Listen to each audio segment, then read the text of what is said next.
আন্দামান নিকোবর দ্বীপপুঞ্জে সবচেয়ে বিখ্যাত জিনিস হচ্ছে সেলুলার জেল। আমরা সবাই জানি যে এইখানে অবস্থিত সেলুলার জেল। আগে বলা হতো যে কালা পানি, যত স্বদেশি ছিল তাদের পাঠানো হতো কালা পানিতে। গলার কন্ডিশন খুব খারাপ, তাই তোমাদের এই ভয়েসটা আমি দিচ্ছি। দেখো সেলুলার জেলের 700টা এইরকম ছোট ছোট সেল আছে যেখানে রাখা হতো কয়েদিদের।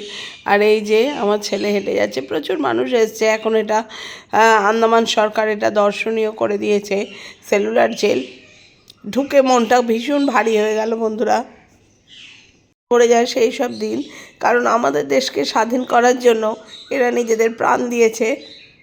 দেখো সেলুলার জেলে আমরা প্রবেশ করলাম। এই সব কামরায় তারা থাকতো, এই ছোট্ট ছোট্ট ঘর, এই ঘরের মধ্যে রাখা হতো কয়েদিদের। আচ্ছা, এইখানে দেখো হ্যাজবোর্ড, আর এইখানে তালা, যাতে কেউ না পালাতে পারে। হ্যাজবোর্ড, তালা এদিকে থাকতো, দরজা থাকতো ওদিকে। কোনোভাবে তুমি এই সেল খুলে পালাতে পারবে না।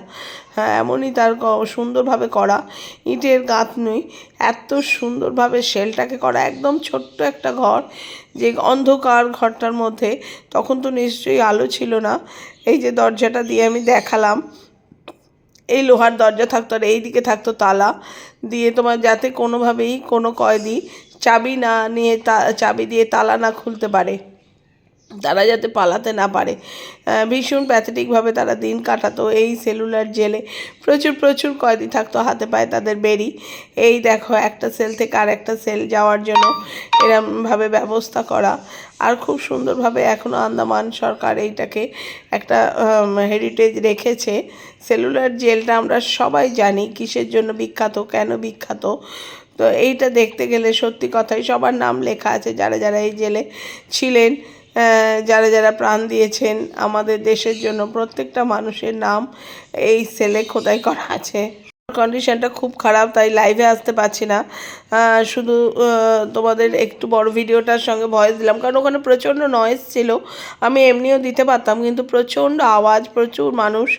আর একটা জিনিস তোমাদের দেখাই, এইটা হচ্ছে কয়েদিকে শাস্তি দেওয়া হতো। হাত বেঁধে এরমভাবে ঝুলিয়ে তাকে মারা হতো একটা কাঠের পাটার ওপর। এই জিনিসটা এখনও সুরক্ষিত রাখা আছে। এইখানে কয়েদিকে শাস্তি দেওয়া হতো। এই যে নিচের রাস্তা দিয়ে, এগুলো সেলের মধ্যে, বিশাল এরিয়া জুড়ে একটা সেল।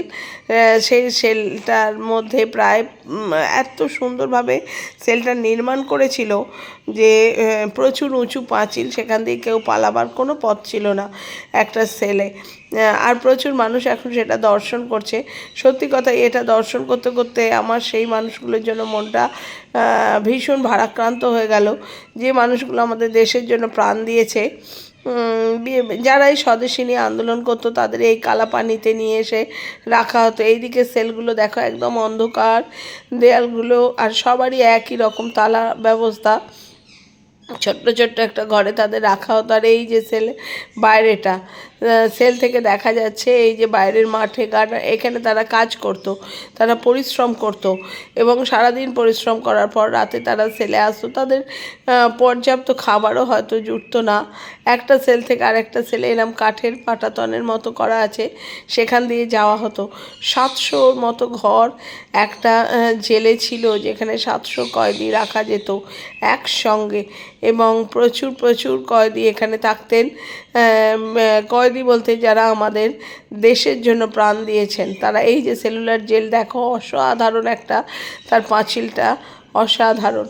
আর এইখানটায় আমরা বসেছি, এখানে লাইট অ্যান্ড শো হবে মানে স্বদেশীরা যে কী করেছে সেইটার জন্য। কিন্তু লাইট অ্যান্ড শোটা কোনো ক্যামেরা করা যাবে না বলে তোমাদের দেখাতে পারলাম না। প্রচুর চোখে জল এসে যাবে।